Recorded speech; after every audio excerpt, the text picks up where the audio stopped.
एक नगर में एक चोर था, नामी चोर, अद्भुत चोर, प्रसिद्ध, कुख्यात। छोटी छोटी चोरी करके हार गया, थक गया। उसने विचार बनाया आज राजमहल पर डाका डाला जाएगा। विचार बना लिया कि राजमहल पर डाका डाला जाएगा। उसी दिन नगर में कथा की पूर्णाहुति थी। चोर की पत्नी कथा सुनने गई। बीच में किसी कार्य से घर आई तो पति से कहा कि देखो जीवन में पाप ही पाप कर रहे हो, चल के थोड़ी सी कथा तो सुन लो, चलो आज पूर्णाहुति है। चोर ने कहा हम चोर हैं, हम कथा में क्या हमको मिलने वाला है, हम नहीं जाने वाले। पत्नी ने जिद की तो पत्नी की खुशी के लिए चोर चला गया। 5 मिनट बैठा कथा में, 10 मिनट बैठा, कथा पूर्णाहुति हुई। सबने कथा पूर्णाहुति होने के बाद वक्ता को दक्षिणा देकर विदा किया। चोर अपनी पत्नी के साथ पहुंचा। पत्नी ने दक्षिणा दी और पत्नी ने कहा महाराज जी मेरे पति हैं, चोरी करते हैं, चोर हैं, जरा इनको शिक्षण दीजिए, इनको सिखाइए। महाराज जी ने कहा भैया क्यों चोरी करते? बोले महाराज उपदेश ना करिए, हमका उपदेश सुनने में नहीं आया हूँ, आपको पैसा लेना हो तो ले लीजिए, अन्यथा हमको जाने दीजिए। महाराज ने कहा मुझे पैसा नहीं चाहिए तुमसे, बस तुम मेरी एक बात मान लो। चोर ने कहा आप चोरी छोड़ने के लिए कह दोगे मैं ये नहीं छोड़ सकता। महाराज ने कहा मैं ये नहीं कहूँगा, बस बाबू जीवन में एक चीज़ का नियम बना लो कि कभी जीवन में कैसी भी स्थिति आ जाए, कैसी भी परिस्थिति आए, आप असत्य नहीं बोलेंगे। चोर ने कहा हाँ ये तो मैं कर सकता हूँ, मैं असत्य नहीं बोलूँगा किसी परिस्थिति स्थिति में, ये बात मैं मान लूँगा। भैया हो दक्षिणा दी और रात्रि जैसे हुई तो बस चोरी करने के लिए राजमहल में चल पड़ा। उस नगर के राजा कपट का वेश बनाकर प्रजा के बीच में जाना चाहते थे कि प्रजा मेरे बारे में क्या सोचती है। साथ में मंत्री थे। तो चोर जैसे ही राजमहल में प्रवेश करना चाहा, इधर से चोर आ रहा है, इधर से मंत्री जी राजा के साथ आ रहे, एक दूसरे से भेंट हो गई। महाराज ने पूछा कहा भैया कौन हो, कहाँ जा रहे? कहा मैं चोर हूँ। कहाँ जा रहे हो?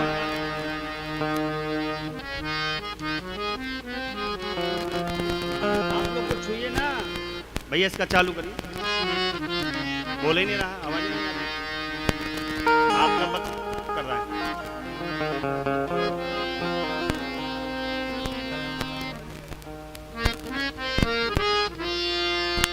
बहुत स्पार्किंग है।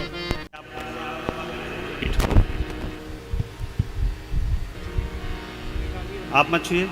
नहा कर आए? कब नहाए? क्यों छुआ आपने? पहले चेक करना कर चाहिए। ये ब्याज नहीं।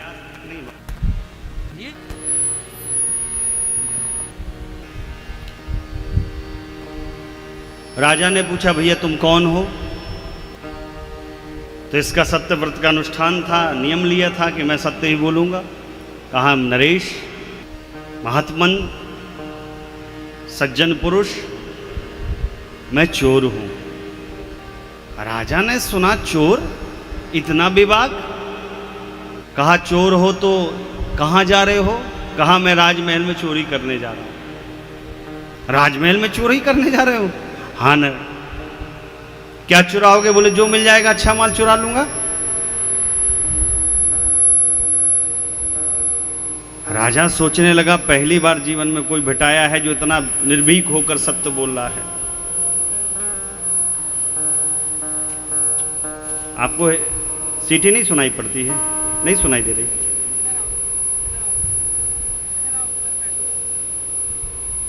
बड़े जड्ड आदमी है भाई आप।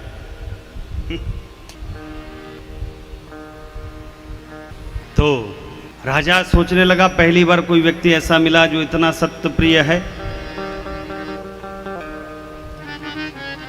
राजा को लगा कोई ना कोई विशेष बात तो उसमें है।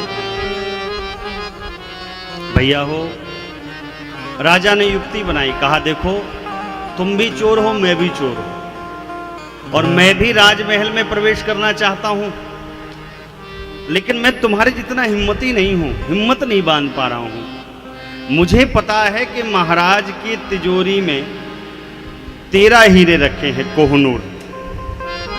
मार्ग मैं तुम्हें बताऊंगा, सुगम मार्ग बताऊंगा, ऐसा मार्ग बताऊंगा जिससे तुम तिजोरियों के बिल्कुल समीप पहुंच जाओगे। चुरा कर तुमको लाना है, लेकिन बंटवारा 50-50 का होगा। चोर ने कहा बिल्कुल, आप बताओ। नरेश ने मार्ग बताया, चोर गया, और जहां राजा ने बताया था, क्योंकि राजा ने ही रखा था, तो जैसे ही तिजोरी खोला तो उसमें 13 हीरे थे। अब इसने सोचा कि बात तो 50-50 की है, आधा भैया को बांटना है, लेकिन हीरा तो 13 हैं, 6-6 तो बट जाएंगे, 6 दूनी 12, लेकिन एक हीरा ना काटा जा सकेगा ना क्या किया जा सकेगा। सोचा कि एक राजा के लिए छोड़ देता हूँ, 12 ले लेता हूँ। उसने 12 हीरे लिए और आया वापस, दिखाया हीरे। तो राजा ने कहा कि भैया मैंने तो 13 हीरे बताए थे। बोले थे 13, लेकिन बात तो 50-50 की थी। अब आप बताओ हीरा आधा कैसे बांटा जाता? 13, 6.5 तो नहीं किया जा सकता था। तो मैंने एक हीरा तिजोरी पर छोड़ दिया है, 6 ये आपके, 6 ये मेरे। राजन ने 6 हीरा लिया और जैसे ही चोर गया तो गया देखने के लिए कि सत्य बोल रहा है कि झूठ बोल रहा है। गया तिजोरी को खोला और जैसे ही तिजोरी को खोला देखता क्या है, एक हीरा रखा है। राजा गदगद हो गया उसकी इस निष्ठा को देखकर। राजा ने कहा इसको अपने दरबार में सम्मिलित करना चाहिए। प्रातःकाल राजा ने युक्ति बनाकर ढिढोरा पिटवाया कि मेरे नगर में मेरे 13 हीरे थे, जिसमें से 12 हीरे चोरी हो गए हैं, एक बचा है। किसने चुराया? चोर को ढूंढ कर लाओ। अब राजा ने उसका परीक्षण करने के लिए सैनिकों को उसके बारे में बता दिया। सैनिक उसके घर गए, वहां से उसको लेकर आए और सभा में खड़ा किया। राजा आसन पर बैठा, मंत्री खड़ा सामने। मंत्री ने पूछा क्या तुमने नरेश के यहां पर चोरी की? अब इसका सत्य बोलने का नहीं, उसने कहा बिल्कुल की। क्या तुमने नरेश की हीरे चुराए? बिल्कुल चुराए। राजा ने पूछा तो कितने हीरे चुराए? बोले मैंने 12 हीरे चुराए नरेश। राजा ने कहा थे तो 13। बोले थे तो 13, लेकिन मेरे जो हीरा चुराए वो मुझे किसी व्यक्ति ने मार्ग बताया, उसने ये शर्त रखी थी कि आधा आधा बांटना पड़ेगा, इसलिए 13 हीरे थे तो आधे, एक हीरे को मैं कैसे बांटता? 12 लिए, 6 उनको, 6 मेरे पास। और नरेश ये 6 आप देख लीजिए, उन व्यक्ति को मैं जानता नहीं जिनको 6 मैंने दिए, उनका मुझे पता नहीं, 6 हीरे मेरे पास है, मैं आपको दिखा देता हूं। दिखा दिया ऐसा कहकर। राजा को शक था कि मेरे राज्य में कुछ गलत चल रहा है, मंत्री लोग गलत कर रहे हैं। जिस मंत्री पर शक था उस मंत्री को खड़ा किया। नरेश ने कहा भैया खड़े होइए, जाकर तिजोरी में देखकर आइए क्या एक हीरा रखा है? ये व्यक्ति कह रहा है इसने 12 चुराए, 13 नहीं चुराए, तो एक हीरा वहां पर रखा होगा, देख कर आइए। मंत्री गया, जैसे ही तिजोरी खोली तो एक हीरा दिखाई पड़ा। लेकिन मंत्री सोचने लगा कि एक हीरा यदि मैं ले लूं तो नरेश को क्या पता कर चलना है, आरोप तो चोर के ऊपर लग ही चुका है, चोर ने चोरी की ही है। एक हीरा यदि मैं ले ले रहा हूं तो मेरा जीवन बल जाएगा, बाकी चोर के ऊपर तो इल्जाम मैं डाल ही दूंगा। मंत्री ने ले लिया और पहुंचा नरेश के बारे। बोले महाराज कोई हीरा नहीं, ये झूठ बोल रहा है, इसने चुरा लिया महाराज। चोर ने कहा महाराज नरेश मेरा नियम है, मैं जीवन पे असत्य नहीं बोलता हूं, मैंने 12 ही हीरे चुराए हैं, 6 हीरे ये हैं, 6 का मुझे पता नहीं है।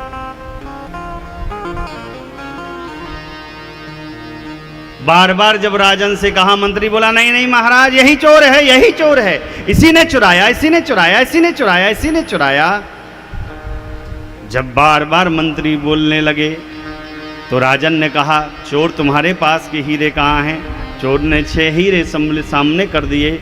नरेश ने कहा 6 हीरे चोर के पास और ये 6 हीरे मेरे पास, एक हीरा मंत्री जी तुम्हारे पास, क्योंकि मैंने आकर स्वयं देखा था, एक हीरा रखा था चोरी के लिए, क्योंकि मैंने इसे मार्ग बताया है।